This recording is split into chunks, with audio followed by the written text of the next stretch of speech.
Morning show. I'm Lisa Marie Falvo. And I'm Cara DeFalco, and let's get right to it because you know that weekend is upon us, Lisa. We had to bring in meteorologist Mike Favetta. I had to message Mike yesterday because I had two options. I had a shore weekend planned or family stuff, and you said stay home, chill with the fam. It's an indoor weekend. It's not looking all that great. I mean, if you love the, beautiful clouds and gray sky and cool weather, some people really enjoy that. In the last weekend of August. Me, not so much. You want to get to the beach. You want to enjoy the sunshine. I was told once that I demonize rain too much. But come on. I mean, after all, in the last weekend of August, in the summertime, especially coming off of the dog days of summer, you want some warmth and some heat, like today. We don't get that this weekend. In fact, we start off this morning feeling like August. Look at these temperatures right now across New Jersey, holding in the low 90s. It feels like 92 degrees already over in Newark, and yet it's only 9 a.m. 86 back over toward places right there along Bridgewater and Somerset, and it stays warm all throughout today. Now, speaking of the heat, we actually see some thunderstorms by this afternoon, but nothing like the storms that are right now down in Cuba. This is due to Tropical Storm Ida. We'll talk more about Ida's path coming up in just a bit. A big storm there. You can see it swirling and starting to gain some strength as it looks more and more like a storm. Our forecast, though, nice and dry here across New Jersey to start, but there will be some storms right now. They're off to our west, and with those storms coming in, anticipate temperatures climbing into the low and mid-90s before the flooding threat returns this afternoon for some flash flooding potential, and that will take us throughout this evening. We'll talk more about the rest of the day's weather coming up. We'll give you some of those details and give you those headlines as well in just a few minutes as we take a look at the rainy forecast ahead for the weekend here in New Jersey. All those details coming up right here on NJ On Air in just a few minutes.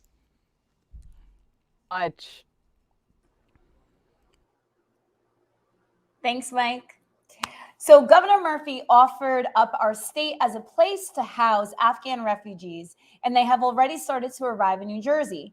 Here to tell us about the plan to house as many as 9,500 Afghans is host of New Jersey Politics, Laura Jones. Good morning, Laura. Hey there, good to see you both. Joint Base McGuire-Dix Lakehurst is quickly moving to mobilize to prepare for nearly 10,000 Afghan refugees. They may have to house them at the Burlington County Military Base for as long as a year. Right now, they're setting up a temporary tent city that will provide Afghans with housing and supplies they will need until they can be moved off the base. This week, Congressman Andy Kim, who represents New Jersey's 3rd Congressional District, which includes Joint Base McGuire-Dix Lakehurst, says he has over 6,000 requests from people in Afghanistan looking for help. It has been one of the most difficult weeks of my life working through this situation, to be on the phone with so many of our partners out there in Afghanistan, many of them just outside the gates, begging people to try to get them to safety and to get through the chaos there. From our experience, that problem at the airport gates is the number one backlog and bottleneck in terms of getting at least the people that we're in touch with to safety. For Afghan refugees, the path to physically getting to New Jersey, it's a long one. Many will be flown to Ramstedt Air Force Base in Germany, then to Dulles International Airport outside of Washington, D.C., where they will receive health screenings and testing. About 200-300 refugees will then board a plane at Dulles and fly to Philadelphia Airport. Meantime, Airbnb is allowing anyone around the world to host refugees from Afghanistan through the vacation rental platform. The company says that they are covering the cost of temporary housing for 20,000 refugees in an effort to help them escape the rule of the Taliban and resettle in safer areas around the world. Airbnb is making it possible for just about anyone, not only just the current Airbnb host, but anyone, to sign up to house Afghan refugees. Now, you can go to airbnb.org/refugees to support the effort. About 25,000 refugees have stayed in Airbnb rentals over the past 4 years. Oh, Laura, so heartbreaking. It's hard to watch what is happening there. And then with the anniversary of 9/11, 20 years later upon us, it seems surreal. Yeah. Yeah, that's great. I mean, good on Airbnb though for taking what they have and doing something good with it and trying to help the situation. Yeah, that's right. That's right. Yeah, I think people watch and they want to know, how can you help? We'll see how all of that goes, because a lot of people, their hearts are really, they're in the right place wanting to help. Hopefully things will go smooth once people get over here. But people just, they want out. They want safety. They want to be able to live in peace with freedom. Of course. Yeah, absolutely. Laura, thank you so much. Always good to see Miss Laura Jones. So, Lisa, turning to the COVID pandemic, the FDA gave their full approval to the Pfizer vaccine on Monday, potentially boosting public confidence in the shots and instantly opening the way for more universities, companies, and local governments to make vaccinations mandatory. So here in New Jersey, we already have vaccine mandates in place for state employees and teachers. The latest, Hoboken schools now requiring students 12 and older to get the vaccine or undergo weekly testing. As for the state mandate, here's what that covers. Anyone working in a K through 12 public or private school, including support staff, must be fully vaccinated by October 18th. This also includes substitute teachers. Now, you can opt out, but then the state will then require you to be tested once or twice a week. As for state employees, they're facing the same mandate with the ability to also opt out for weekly testing instead of the jab. So I know this has been such a controversial topic, not only in the state, but throughout the country, where, you know, you can't force us, you can't make the kids do it. But Lisa, I mean, when we were kids, we had to get vaccinated to go to grade school. I very specifically remember getting a meningitis vaccine in order to attend Rutgers. So mandating a vaccine is not new. It's not new, but I guess because it is so new, it is unproven. And look, the fact of the matter is, you keep hearing about the cases going up, vaccinated or not. So there's a lot of people out there that, of course, have doubts. Why get this drug that clearly doesn't protect me 100%? Nothing does, but that's the argument. What I think is cool of New Jersey, though, is that they are giving a choice. You know, in New York, it's get vaccinated for those teachers or bust or go home. Yeah. At least in New Jersey, you are given the choice to do one or the other. So at least there's some leeway. And I think that's important, you know, because some people do have medical exemptions or they're just unsure, and that's okay. But at least by doing the weekly testing, you're still doing your part in stopping the spread. Absolutely. Absolutely. And you get to keep your job. Yeah. Yeah. All right, Lisa, up next, we're talking about back to school and how to make lunches your kids will actually eat. And you can connect with us on Facebook, Instagram, and Twitter. We'll keep you updated on who is going to be on the show. Be sure to check us out and click follow. We'll be right back. 2020 felt like a dark tunnel. And while 2020 is over, the impact is not. The pandemic affected both our physical and mental health. We started the Cody Fund for Mental Health to change lives. So we want you to know about NJ211. It's a referral service for anyone in crisis, even children. I'm living proof that there's light at the end of the tunnel. And it's not a train, it's help. It's NJ211. The American Lung Association invites you to join us outside in 2021 for our Fight for Air Climb events. Now more than ever, we need you in the fight for clean air and healthy lungs. Let's go outside and climb, because every step counts. Visit us at lung.org.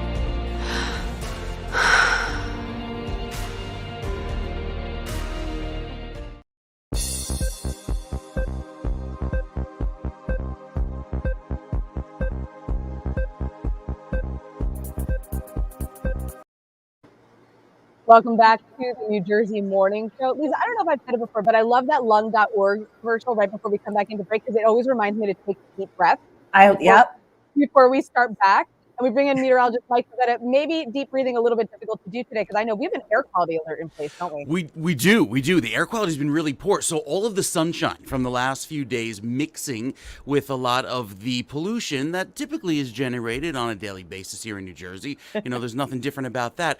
But the stagnant air that's allowing for that pollution to just sit in place is really lowering air quality. And, if you just tried to catch your breath yesterday, it felt a little harder to do. And that's because of all of that ozone that was created here at the ground level. Typically, when we think of the ozone, we think of ozone layer up high in the sky protecting us from the dangerous UVC rays from the sun. Here, when ozone is at the ground, that's O3, and we breathe O2 as humans. So it's an issue for asthmatics and certainly those with pulmonary issues with the poor air quality. There's also some of the wildfire smoke that's returning from the West Coast. So we kind of get both, if you will, from the ground and from the sky. And then, of course, the heat. The heat and humidity continue today, day 5 of our heat wave, as already it feels like 90 in some parts of the state. It will stay a little wet going into this afternoon. There's actually a flash flood threat through most of New Jersey because the storms that develop this afternoon, the thunderstorms, could actually be stationary because there's no driving mechanism to push them from one place to another in New Jersey. So wherever a storm develops, you could see flash flooding in a matter of minutes, especially given the nature of just how much rain could fall. Then, of course, there's the big storm down in the Caribbean, entering the Gulf of Mexico as Ida could become a major hurricane later on this week. And we'll talk more about Ida in just a bit regarding the track and where Ida goes, because it's going to be a big problem along the Louisiana Gulf Coast, especially with storm surge. Those details coming up in just a little bit. Mike, thank you so much. So, Kara, ask any parent of an elementary school child, and they'll tell you figuring out lunch is one of the most difficult parts of going back to school. Here to help us pack a school lunch that kids will actually eat is pediatric feeding specialist Heidi Miller. Good morning, Heidi. Good morning. Thanks so much for having me. Heidi, tell us what you do at your practice. I'm a pediatric speech language pathologist by trade, and I have a subspecialty in feeding. And I essentially help children expand their palate, expand their repertoire. So because I work so much with children that have some anxiety or pickiness around eating, when it comes to heading back to school and packing those lunches, I often like to give families some tips. That's very cool. That's fantastic. Heidi, our executive producer was telling us that he and his wife struggle to kind of figure out what to put in their 8-year-old's lunch. I know I have a number of friends. My friend's son is just starting school. He's only 3. And she's like, I pack him a bunch of things and then they all still come home. So where do parents start?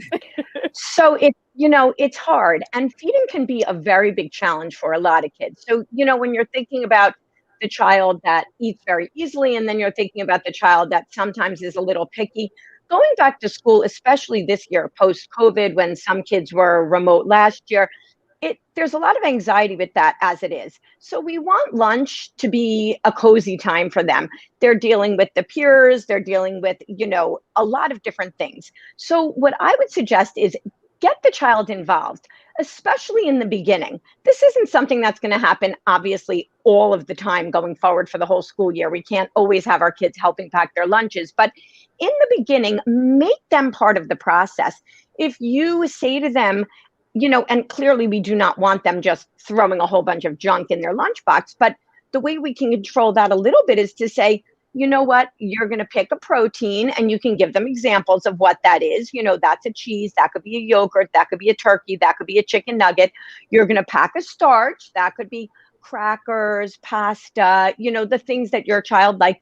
You're going to pack a fruit or a vegetable and give them choices, but keep the choices cozy. Keep them things that your child likes, and then let them have their fun snack, dessert, whatever. And it gives them a little more control. And then when they open their lunchbox, there are things that they chose, and that helps them to feel empowered. I love and gives that. You control. Yeah. And I mean, with this whole COVID-19, the masks, stress is at an all-time high for everyone, especially our 100%. children. So how do you handle a kid that is picky and stressed out already because of everything I just mentioned? Right. So if you have a child that really struggles with picky eating, lunchtime and packing a lunchbox is not the time to be like, oh, well, today is the time that we're trying apples. You have to send them really their comfort foods to school.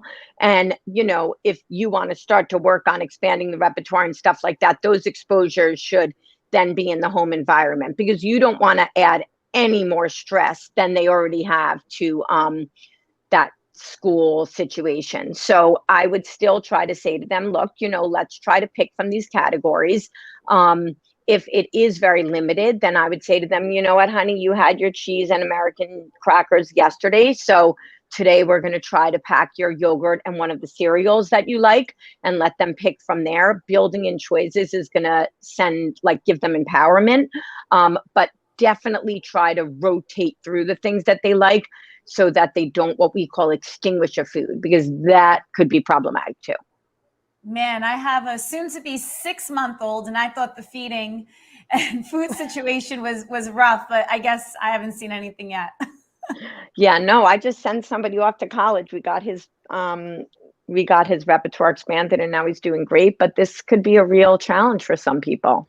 Yeah, absolutely. Hey, Heidi, real fast, I just want to ask one last question before we go. But just because you were mentioning, incorporating new foods, maybe at home, let them have the, their comfort foods in their lunch. And I know, again, from a lot of my friends with kids like Lisa Marie and those with older kids, they'll say, oh, my child doesn't eat that, or they won't try that. How do you incorporate something new at home? That's a great question. First of all, you don't always go to just eating the food. I like to talk to the kids about, let's explore the food. And having the foods, the exposure to the foods, that helps a lot. It takes our bodies a really long time to decide if we want to eat a food or not. And so oftentimes I'll say to my own kids, it takes you 18 tries to decide, or 20 tries to decide if your body likes the food.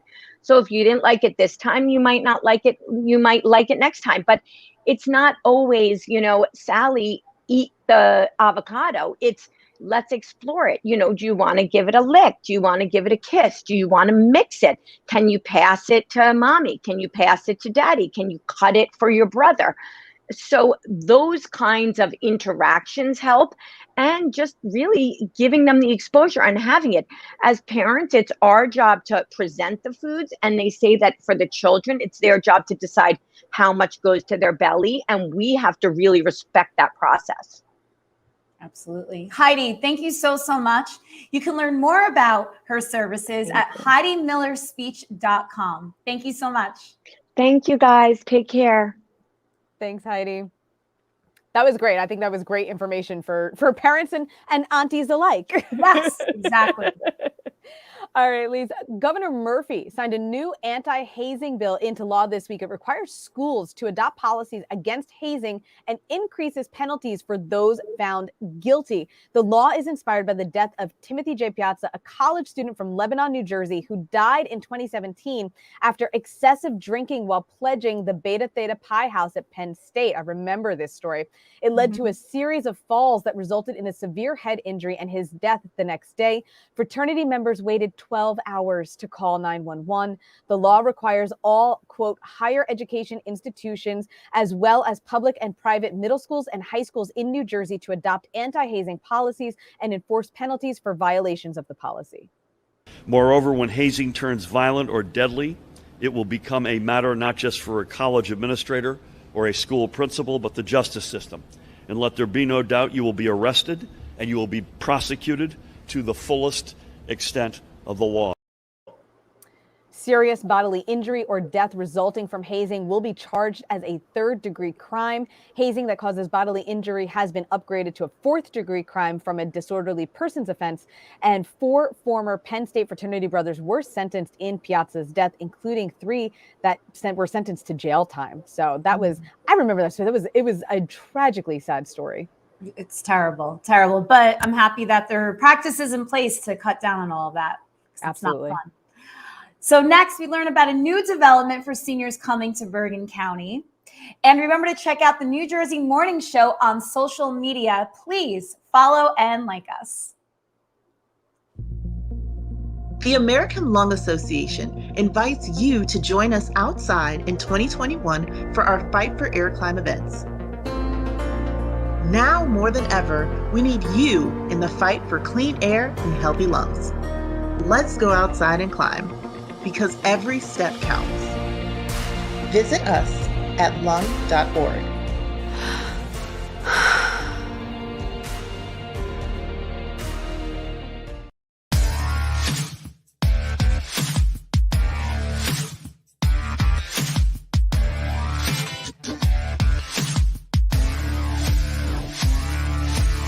Swing the hips. Oh boy, they weren't kidding. Whew. You're looking for a gold crown. Sure. So you say you're helping people through. How are you doing that?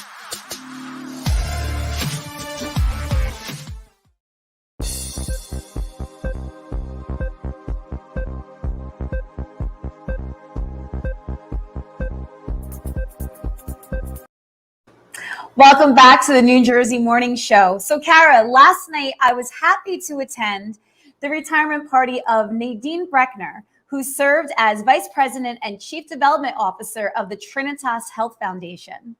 Over the past 17 years, Nadine has raised over $100 million for Trinitas Regional Medical Center, located in Elizabeth, to help fund programs and renovations that greatly impacted the community.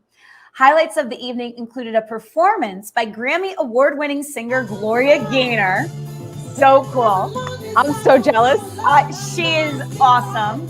A proclamation by New Jersey Senator Joseph Cryan, and a presentation of a New York Giants game ball commemorating Nadine's career. Notable philanthropist Peter Kellogg, whose family has roots in Elizabeth, surprised Nadine with a $500,000 donation for the new Nadine Breckner Interventional Radiology Suite.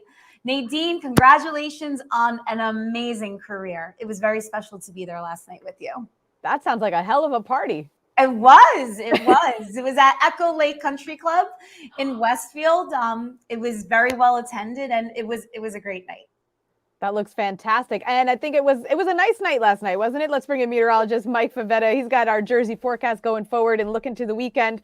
Not so nice after today. Even today's a little rough, depending how you today's rough your with the heat. But last evening we had some great weather, right? It was pleasant. Nice. I went outside. I was picking some tomatoes from the garden. Had some really. It's just, I know, it's such a thing to do. I love it. My August mother loves evening. you. She's so happy that you're with us. She loves it.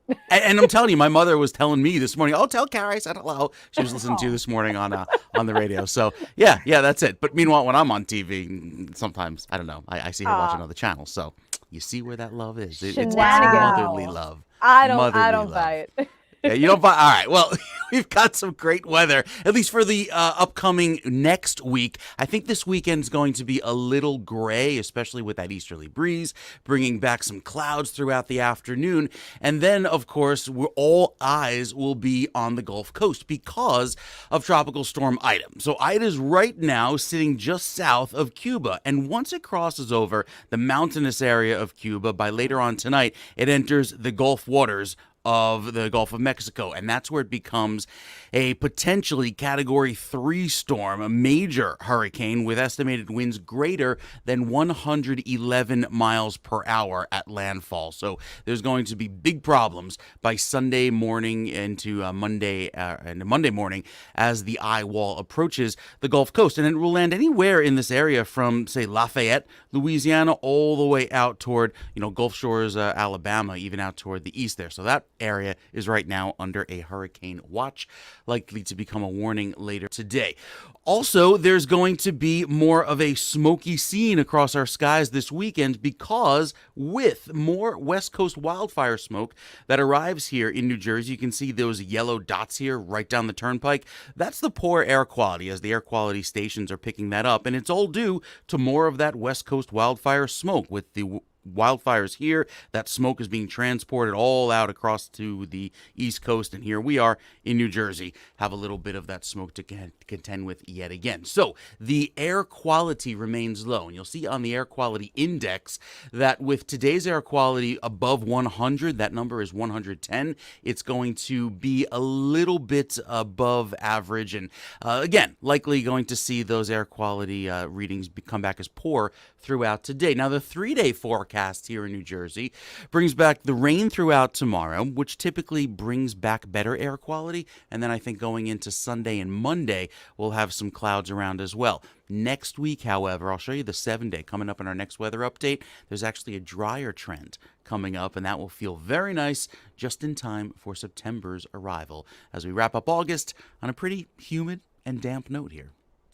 That's all right. Hey, Mike, as we wrap up this forecast, I just need you to know my mother just texted me to say that now she loves you even more, that she knows you were out picking tomatoes from the garden. So you have a forever fan. They're going on a chicken Milanese later on tonight, so I had to bag them up, get them nice and ripe. I'm coming for dinner. And then, yeah. Now, did you guys make the sauce gravy? I don't know where you fall in line with that this summer. Do you do that? First off, to jar sauce. the tomatoes? To jar the tomatoes, yeah. Do you do that? I don't jar tomatoes. I don't get enough tomatoes. So I've done it. It's a lot of work. And yes, while it's worth it, let's get the sponsorship first before I start dropping brand names. But there's a brand that's sold in little Tetra Pak boxes that's from Italy and is outstanding, and it's not that expensive, and I think it serves just as well. I use it for my pizzas when I make pizza in the little oven. So yeah, I always just use crushed tomatoes. So the tomatoes are great, fresh from the garden, and doing the whole process, but it's a lot of work. It's a lot. Well, 2 Sundays ago, we went to my grandparents and we did 4 bushels. Wow. Oh boy. And we made, I have the jars upstairs. I can't wait to cook with them. Sure. Or Kara, I should give it to you to cook. I mean, I don't know how to cook. I should just gift it to you. But anyway, but it was a lot of work. It was a lot of fun. What were you going to say, Kara? I was going to say, you know what? When we open the studio, we'll all get together. We'll do a nice dinner. I'll cook for everybody. We'll use your tomatoes. I'll be there. I'll bring the portable sternos. We'll do a cooking segment. Yes. I just made myself executive producer on the show. That's fine. Wait until you guys see that studio. I can't wait. But yeah, the tomato sauce is off the hook. It was so much work, but God bless my grandparents, soon to be 89 and 93. Wow. God bless them. Still having the fire to do it. So I had to. That's what keeps you going. That's why Italians live that long. I'm telling you. Yep. Meteorologist Mike Favetta, thank you very much, my friend. So, Kara, here's a rare story. A tax in New Jersey is actually going down. New Jersey's gas tax is going down. Thank God. The Department of Treasury says the tax will automatically drop 8.3 cents for every gallon purchased on October 1st. But I guess I shouldn't get too excited, and neither should you, because New Jersey's gas tax has increased from 14.5 cents to 50.7 cents since 2016. And we have the 4th highest gas tax in the entire country. That shouldn't come as a surprise. It doesn't. At the same time, I'm still going to go with the old standby of we don't pump our own gas. So true. I'm not mad. Especially when it's like below 0, we could stay in our cozy, warm cars. Or like today when it's sweltering, I'm not out there sweating in a nice outfit. I'm not, I'll take my 8 cents back. Yes, thank you very much. But it's okay. As long as somebody pumps the gas for me. All right, Lisa, here in New Jersey, we already have vaccine mandates in place for state employees and teachers. The latest, Hoboken schools now requiring students 12 and older to get the vaccine or undergo weekly testing. As for the state mandate, here is what it covers. Anyone working in a K through 12 public or private school, including support staff, must be fully vaccinated by October 18th. Now, this also includes substitute teachers. You can opt out, but then the state will require you to be tested once or twice a week. As for state employees, they're facing the same mandate with the ability to also opt out for weekly testing, instead of the jab. The question is, will business people just now recovering from the worst of the pandemic pull the trigger on requiring employees to be vaccinated? Joining us now to talk about this is someone who has mentored the launch of over 5,000 businesses. He's also an entrepreneur himself, Carl Gould with 7 Stage Advisors. Carl, good morning to you. Good morning. Morning, So, Carl. Carl, Morning. in terms of opening business, reopening business, getting back to business, what's the next step? Mask mandates, vaccine mandates, where should businesses be going? Yeah, well, at the end of the day, you have to create a safe environment for your employees and for your customers. No question about that. So, we're recommending to all of our clients that maintain all of the sanitization and social distancing standards that you had before, because that's always proven not only effective, but not intrusive. And there's no shaming. Oh, you do this and you don't do that. Mandating vaccines, I think, is going to put companies in a tough spot, because you're going to have people that are exempt from it for whatever reason, whether it be physical, medical, philosophical, religious. And you're going to create a bit of a challenge within the in the office environment, where certain people have opted out, and it might make others uncomfortable. So with a mandate, I think it puts a business in really a tough spot. And then what about the legal implications of all of this? Yeah, I mean, remember the day when your medical history was and your choices were once private? Now they're no longer private. So I think it puts businesses really in a tough spot. And you can still have a safe environment. I like the testing. I mean, the gym I went to would take your temperature every time you came in. It's not intrusive. And if you had an elevated temperature, which has always been one of the number one telling signs if you are contracting the virus, that's something that's always worked. So there are other means that aren't as intrusive and don't segregate your employees. Because I think what employers are going to face is, on a practical level, we're having so much trouble getting our employees even back into the office. What are you going to do if you're an employer, if one of your top employees, a top producer, a key employee, all of a sudden says, I'm not into this mandated vaccine. I don't want to have to declare my position and have my medical history potentially be public, and they decide not to come back to work. You've already had a tough time. It's going to happen. We've already seen it happen. And they're going to be put in that position. I'm guessing that, are you feeling that mandating a vaccine is probably actually not going to lead necessarily to more people getting the vaccine in order to return to the work, but rather causing businesses to suffer because they're going to lose employees who don't want to follow a mandate? I think it'll have the negative effect that we're going for. I've had flights canceled because they can't get a crew. Why can't they get a crew? Because they're mandating vaccines, and certain crew don't want, are opting out. So therefore they can't come to work. Therefore I can't get my rental car. I can't get my flight. So it's already happening. It's not a question of, do we think it might happen? It's already out there. And the harder you make it for a business owner to conduct business, the harder it's going to be. And I think you're going to have the opposite effect of what you're trying to accomplish. Yeah. And if I would imagine that if you are a business that is making this mandatory, it's very hard to walk that back. That's right. And when are you going to walk it back? You're going to walk it back when people complain that it's there. And again, for all practical purposes, if you're a top performer in your company and you complain, your voice is louder than somebody who's either new or a middle of the road employee. So what's going to happen? The reality is some of your key employees are going to complain. You're going to walk it back, and then there's no going back from that. And really, yeah. No, and then you're making those that maybe got the vaccine just to keep their job mad, because it's like, well, then why did I get this? Yeah, I went through all this so you could tell me it's safe to come in, but now now we have opt-outs, and now we know who they are. What are you going to do? Move their desks to a different corner of the office, and have a roped off area? I mean, it creates all sorts of problems. So, yeah. Carl, just to sum up then, so your advice really for business owners is sanitation and social distancing, maybe masks, I guess, depending on the culture, but kind of leave the vaccine mandates out of it. I would leave the mask mandate out. I would take the temperature though daily. That's a safer, easier, across the board even way and it's not intrusive, very easy to do. And if you have over 100.3 temperature, you're not in work that day. okay, that's fine. But there's not the shaming. There's not there's no segregation, and you're not causing a problem with your culture or morale.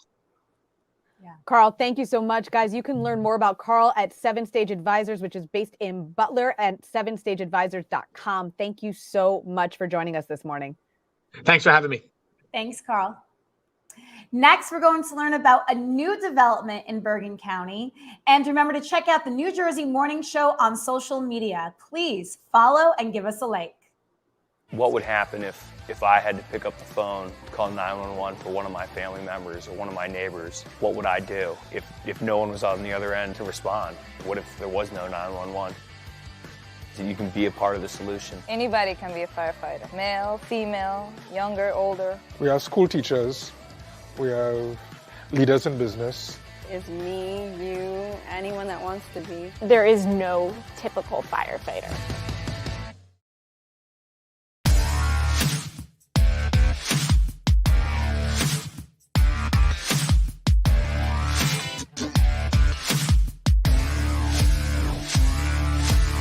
Swing the hips. Oh boy, they weren't kidding. Whew.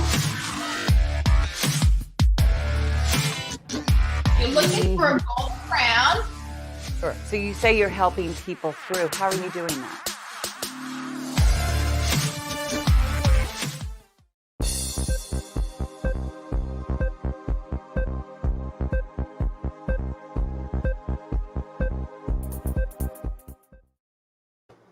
Welcome back to the New Jersey Morning Show. Well, there is a new luxury senior development coming to Bergen County. Rutan Associates announced a plan for a luxury senior housing community in downtown Closter called the Residences at Rutan Park.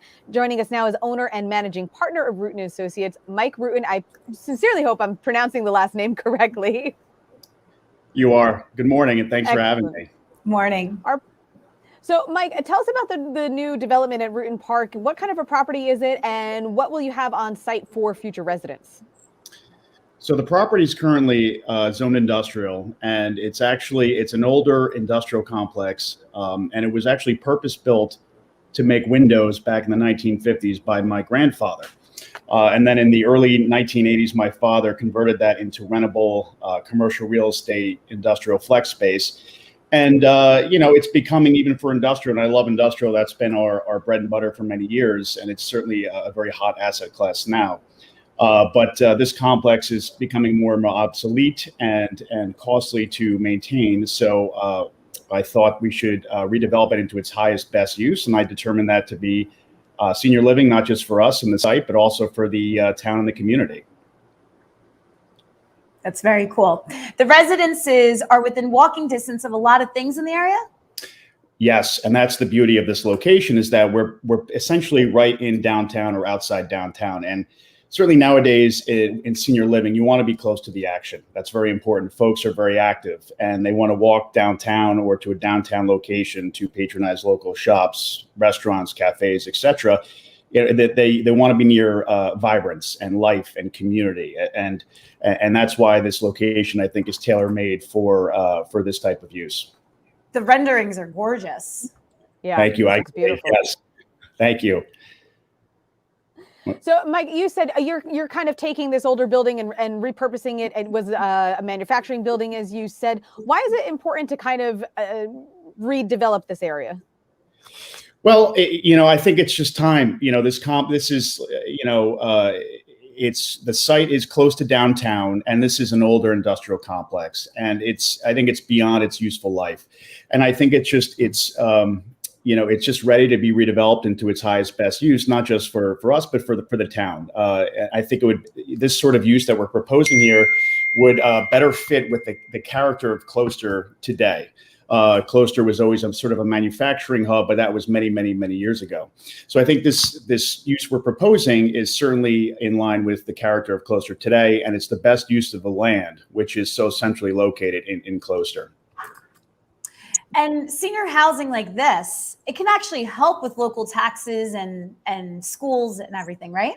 Absolutely, it has a very high tax base. So, on this property, the multiple that we'll be paying, that this property will be generating with the proposed use, over what it's currently generating will be a multiple of something like upwards of 10x. So it will substantially increase the tax base on this property over what it's generating now. And that benefits the town and the community. And much of that goes to the schools, and we have excellent schools. And so that will go to good use. But it certainly creates a much larger tax base with a use like this, for sure. Mike, thank you so much for joining us this morning and showing us about this project. To learn more, guys, you can go to metropolispropertygroup.com. Mike, thanks again and have a great weekend. My pleasure. Thanks so much. Thanks so much for having me, and same to you. Thanks, Mike. Bye-bye now. All right, so from one Mike to another, let's bring in meteorologist Mike Favetta to check on your New Jersey weather forecast. Yeah, well, maybe you don't want to hear about the weather for this weekend. If you had beach plans, if you had outdoor plans, it's not looking so great with the rain and the clouds and the showers. First, we could have some flooding this afternoon. That's a big concern after all of the flooding that happened after last week with Henri. Just 5 days ago with all of that heavy rain, the rivers are still swollen out toward Pine Brook, not far from the studio. In fact, our NJ morning studio, so much of the flood waters now working through the Passaic River there in Morris and Essex County over toward Fairfield. And those are the rivers that could swell, especially later today. If you've been by Willowbrook Mall, you know that parking lot could go underwater with any more rain, as typical. And that usually happens out toward Wayne, where those rivers converge. Now, our weather for today has some storms. Tomorrow, also some scattered showers. Might be some storms in the morning, and then just a general light rain with a much cooler feel. So yeah, we break the heat, and that's some good news with the cooler weather that arrives tomorrow. Temperatures only in the 70s across New Jersey, with the exception of Camden. A little bit milder by a degree or two in many spots on Sunday, but Sunday's weather actually looks a little bit drier toward the end of the day, with some breaks of sun, looking a little bit better even going into next week. The humidity also lessens a little bit this weekend, so we get some nice relief there. Now, the 7-day forecast has plenty of sunshine coming in by early next week. Monday, there'll be a few showers around, but I think going into Tuesday, have the opportunity to see at least a dry day before some more showers come in on Wednesday and Thursday. Typically, you look at the top numbers there, the numbers in white, those are the afternoon highs, but pay attention to the bottom row. Those numbers in blue are the overnight lows, and they go down into the 60s by next Thursday, meaning that about a week from today, we'll start to feel that lovely, dry, less humid fall feel that kind of gives you that notion to run to your nearest chain coffee shop and get their latest fall caffeinated beverage flavored with all the pumpkin spice and cinnamon that you can enjoy. If you're a fan of that, great. Me, not so much. How about you guys? Are you into the whole PSL craze here in the fall? Not really, not particularly. No. How about you, All right. I won't go buy one, but I will make one at home. That's a Karis Cucina exclusive. Exactly. Right there. We'll do that. When we get in studio, I'll show everybody how to make them. Well, speaking of, thank you, Mike, for the forecast. Yes. Starbucks and Duncan are officially selling their pumpkin drinks. And yes, it's still August. The pumpkin craziness does not stop with coffee. Walmart.com has sold out of their pumpkin spice Spam. It's made with salt, cinnamon, clove, allspice, and nutmeg. Bed Bath & Beyond is selling a pumpkin spice hand sanitizer. It kills 99.9% of all the germs. And again, I could appreciate all the pumpkin stuff. I love pumpkin muffins, for example, way too early. Talk to me about the stuff in October. Can we have a moment to skeeve pumpkin spice Spam? Yeah, that's... Pumpkin spice Spam is a bit too much. Too many flavors going on there. Yeah. It's just right? too much. I've never eaten Spam myself, but I hear it's like a ham. No, I've never. It's a pork imitation product. This is the wrong crowd for that sort of. This is the wrong crowd. Totally. After you go from talking about jarring our own tomatoes from the family garden to Spam, yeah, it's kind of a conflict. No, definitely not. Gerald's our executive producer. There's also apple cinnamon at Starbucks. So that I would try that. Too early. I did read though that they're both Starbucks and Duncan are feeling that like everybody's over the PSL, so now they're trying like apple cinnamon is going to be like the new fall flavor. All right. Yeah. So Cheerios had that like 30 years ago. Way to jump on the bandwagon. It's out there. But yes, Lisa, it is. Overall, it is too early. Let me get through Labor Day, please. Yeah, sure. Yeah. But there are some places in the country where it's cooler. So you could see why they're maybe marketing it nationwide and then waiting for the cool air to follow in. No, not. Wow. Okay. Labor Day. After Labor Day. After Labor Day. The air, we talk about the air quality, the crispy, it changes after Labor Day. It shifts. I know there's, the late summer, but that's when it's appropriate, I think. But not now. Not on August 27th. No. It's just too early. It's probably too early for this too. Yeah. Well, we're already talking about pumpkin and kids are heading back to school. And the craziest thing of all is that it's already Halloween time.